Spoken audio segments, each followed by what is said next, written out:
Oh, Pinky, baba na muna kayo at maglilinis pa ako. Manang, mamaya na lang. Pinky, wag matigas ang ulo. Sige na, bumaba muna kayo doon. Roberta, halika na nga. Halika na.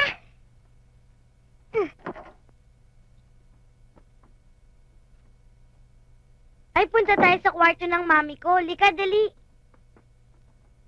Halika.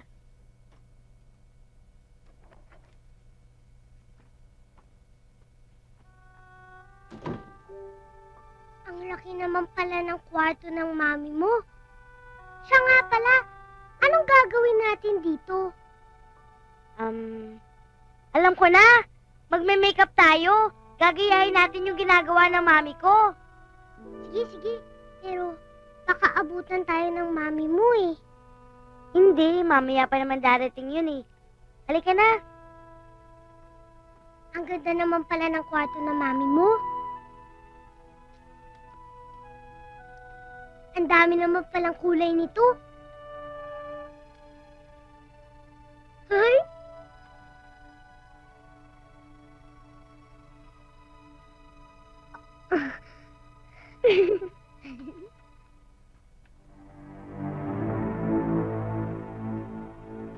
Ganda-ganda natin, oh.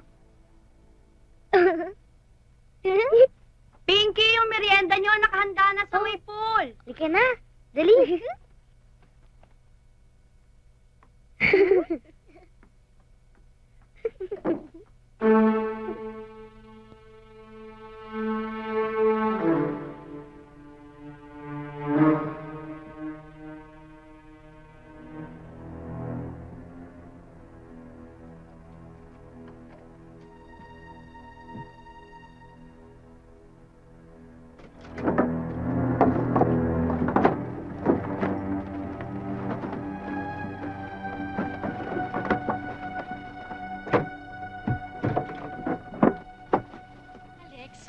Ano bang problema?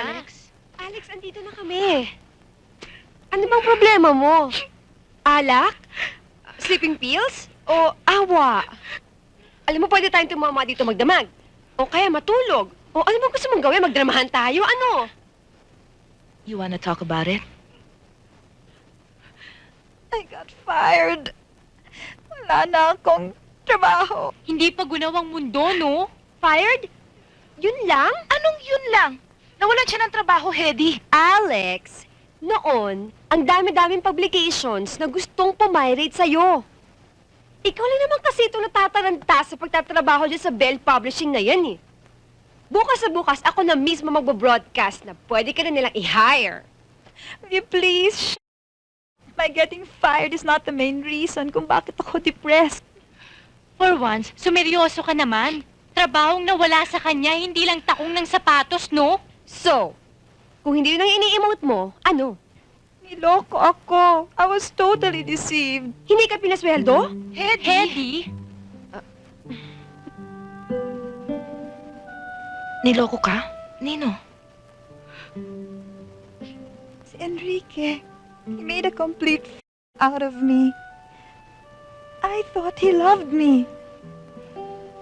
He promised me so many things. Akala ko, seryoso siya.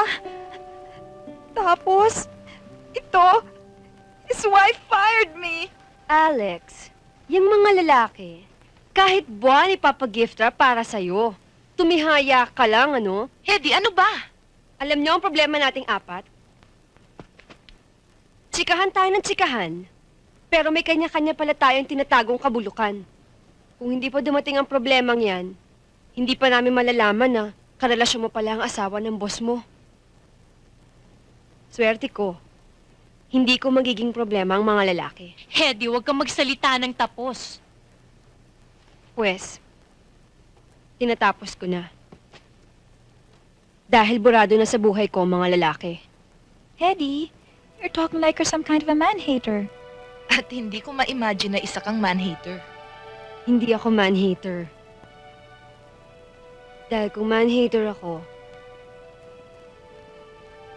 hindi ko na sana pinangarap ang maging lalaki. My God, Hedy, what do you mean by that? Seryoso ka ba? Ngayon lang ninyo ako maririnig na seryoso.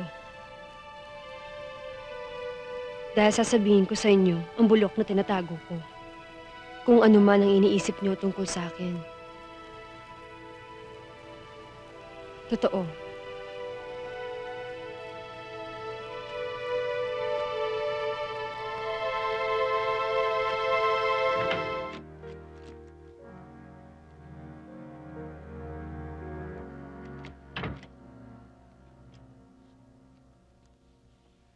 Pwede pa tayo mag-umpisa uli, Camille.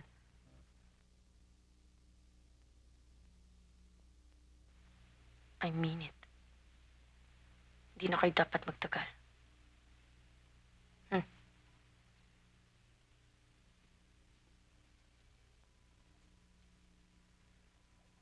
Camille, kausapin natin si Monique. Magsama-sama ulit tayo. Get lost. Camille, pwedeng sumaya ulit ang pagkakaibigan natin. Ayaw mo ba yun? Yung friends. Tayo uli. Get lost! Ayoko na! Ayoko na! Ayoko na! Iwanan niyo na ako! Camille, for once, pwede ba makinig ka sa akin? Natatandaan mo ba minsan ang sinabi ni Itay? Ang problema mo ay hindi mo magawang ibigay ang sarili mo. Totoo yun. Masyado kang selfish. Ayaw mong damayan ka dahil ayaw mong dumamay. Ayaw mong mahalin ka dahil ayaw mong magmahal. Hindi totoong nag-iisa ka. Gusto mong mag-isa!